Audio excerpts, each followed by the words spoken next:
from the News Channel 5 Network. This is Que Pasa Nashville. Bienvenidos and welcome to Que Pasa Nashville. My name is Christina Allen and I'm your host, and thank you for joining me this week. Today we're going to talk about registering to vote, a big initiative with my two guests, Congressman Jim Cooper, Democrat, and Senator Steve Dickerson, Republican in Middle Tennessee. Thank you both for being on the show. Thank you, Christina. When I read about this project, I'm amazed that Tennessee is ranked 50th in voter turnout, 40th in voter registration, and we have over 700,000 Tennesseans 18 and over that are not registered to vote. So tell me, and we'll start with you, Senator Dickerson, what is Project Register? So Project Register is our effort. It is not even a bipartisan effort. It is a nonpartisan effort to try to get people who are coming to Tennessee, coming to Nashville, registered to vote. Very simply, we have this alliance of politicians, elected officials, business people who are committed to try to get more people to vote, and it's been just a great success so far. Great experience, I think, for all concerned. And why was this important? Obviously, the statistics showing that we're ranking up there, and unacceptable in today's society with the issues we have to face. But why was it important to you? Democracy works better if everybody participates. Now, this just applies to citizens, but we need all of our citizens to participate, anyone who's over 18 years of age. My mother was born at a time when no woman in America was allowed to vote. Think how crazy that was. But in the old days, people thought, oh, it's fine, just have male rule. We need everybody to vote. So we've been to high schools. Steve has helped greatly with that effort. All the high schools in Davidson County, public and private, to register our young people. So registration for them is now up 85%. That's very large statistics. And I have two children in high school, and one of the high schools, I get registered, don't forget to register to vote. It is very apparent in the emails to the parents and to the students. So great response there, because you can see they're doing it. And of course, with the movements going on recently, they do have a voice for the first time, or they finally realize they have a voice if they're 18 and over. How does that play into what you're projected to do in terms of a measurable? I mean, I know you would love to, 100%, register to vote and turn out to vote. But with the recent movements of the March for Lives or the Women's March, what has that done to voter registration? Well, this year, normally in a big election year, you have two elections, the primary and the general. This year, we'll actually have 4 different elections in Davidson County. We'll have the May election, which will have the transit vote on it and many local races. We'll have the August election, which will now have a mayor's race on it too, as well as local races. We'll probably have a runoff for the mayor's race in September, and then the general election in November. So they're going to have 4 different opportunities to see how much our registration efforts translate into actual votes. So how many people register and just don't vote? Is there a correlation, or does it all have to do with the social initiatives going on for people to really come out to vote if it's raining or what? A shocking number of people who are registered don't bother to vote. In fact, they don't even know the elections they're missing. It's amazing how we've lagged. Now, we're supposed to be the volunteer state, that's our nickname, but we really have fallen down on that, because we looked it up in Nashville in 2015 for the mayor's race, which is a very hot mayor's race. We actually had fewer voters in 2015 than we had in Nashville way back in 1971, even though the city has increased almost double in size. It's a privilege to vote. I mean, when you meet people from other countries that don't even have that option, and they take it so serious, but have we failed in our civic education to let them know that privilege? Is there a correlation there? Well, so I would actually say it's a right, just to be more precise. But when compared to other parts of the world, it really is a privilege. There are vast swaths of other nations, other continents, where people are never given the opportunity to vote or have a meaningful vote. They had a recent election in Russia. I think it was won by 75%. Yeah, and I don't want to get into international politics. I defer to my colleague here who serves in Washington to be more learned on that. But let's face it, in the United States, we have a lot of people who can vote, who could register, who don't register, and then who register, and as Congressman Cooper said, aren't even aware that there's an election going on. And it's incumbent upon us, I think, as public servants, to try to get the word out, try to reduce the impediments, try to get people to register, And as he said, you know, the democracy that works best is the one that has the most participants. And I think this is just a great example of, again, this is a nonpartisan issue, as I think I've heard together. I think that's very important to state again. It's a nonpartisan issue because it helps everyone.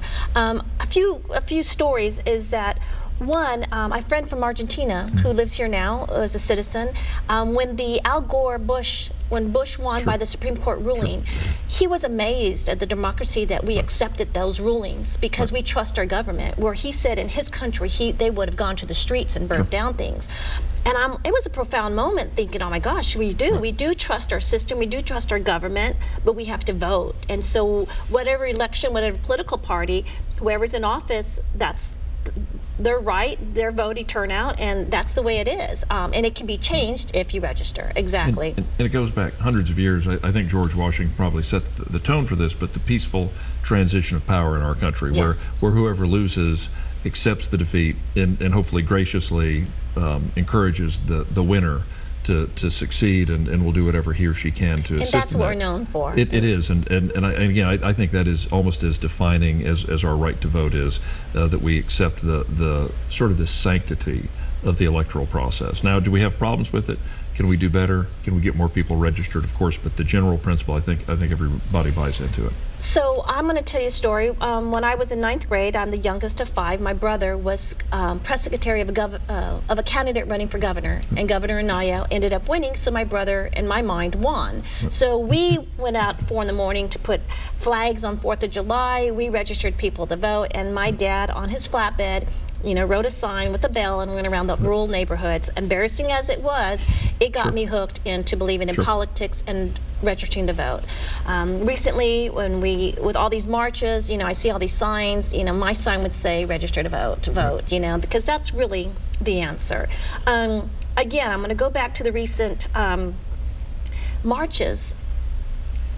Is that they have a voice and they never knew how to use it by voting. Do you think that was, I mean, they're finally realizing that for the youth?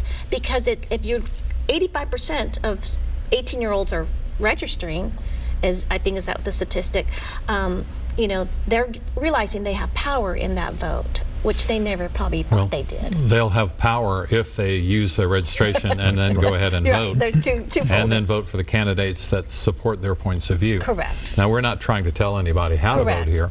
We just want them to be able to vote. And there's some tricky things about this. For the May election, you must be registered before April 2nd. Okay. You have to be registered at least a month ahead of time.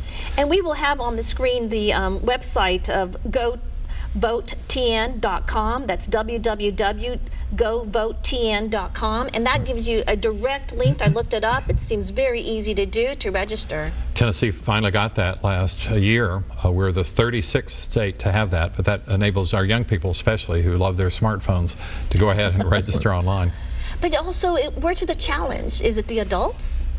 So interestingly, I can remember back there was a movement called Rock the Vote a few years ago, and it was advertised on MTV, and they'd register people at rock concerts, and they'd have great success registering people, but then so many of them would not show up for the election. So the registration process, again, we want to reduce impediments there, but then how do you compel somebody? How do you encourage somebody or entice somebody to actually go vote? And I'm not sure that's within the scope of our capabilities, other than, you know, continuing this community outreach and going to schools and getting young people and getting employers and really just trying to, from my standpoint, I want it to be the assumption that people make that they're going to go vote. Yes. And I can remember voting with my mother, and this is long before the hanging chads of 2000 you just referenced, but I can remember going in the booth, and it was a very solemn experience. We go and we close a little curtain, and when I got old enough, she'd let me take it, looked like an awl, and actually punch out the candidate for whom she wanted to vote. And she was of course, very careful to make sure it was Nixon or Humphrey or Ford or Carter or whoever it was. And that kind of dates me there. Yeah, that's okay. And the first election I remember was probably the '72 presidential election, and it was ingrained in my DNA to vote. And not to pat myself on the back, I'll bet between us we haven't missed a handful of elections. And I went through my entire medical school training, internship, and residency, and to my knowledge, voted in every election. I enjoy it, and I think it is my civic duty. When I ran for office the first time, they did a big expose on all the candidates who are running, and they looked at their voting records. Wow, people forget about that. And they wanted to see if you were running for office, if you actually had shown up and voted. And they never called me. The press never called me on it. So I assume what they found out was I voted 100% of the time. I would like to imbue my own children with that sort of thirst to vote, and I'd like to spread it out so that everybody's kids see that. Obviously, we're not going to get 100% participation, but if we could double it.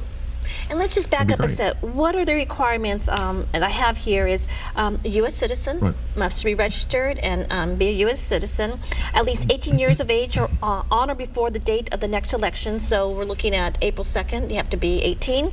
A current resident of Tennessee and not in prison or a parolee or felon have a conviction. And you need your Social Security number too. That's a way to validate your citizenship. And so you can go online, you can go, where else can you go? I mean, I know at schools, I know there's forms at the county. There are paper forms you can fill out. It's easier to go online. But you really need to learn, once you're registered, where your precinct is, because it depends on where you live in our community. Nashville's a big city. There are lots of different places to vote, so it's very important to know where you vote. Now, we make it easier for people. We have 3 weeks of early voting where you can vote in many different places, but on election day you can only vote in your one precinct. We're going to take a quick break, and we're going to continue to speak about the importance of voter registration and turning out to vote. Remember, it is 4 elections this year in Davidson County alone, and it's important to continue to understand the importance your vote makes. We'll be right back with Que Pasa Nashville.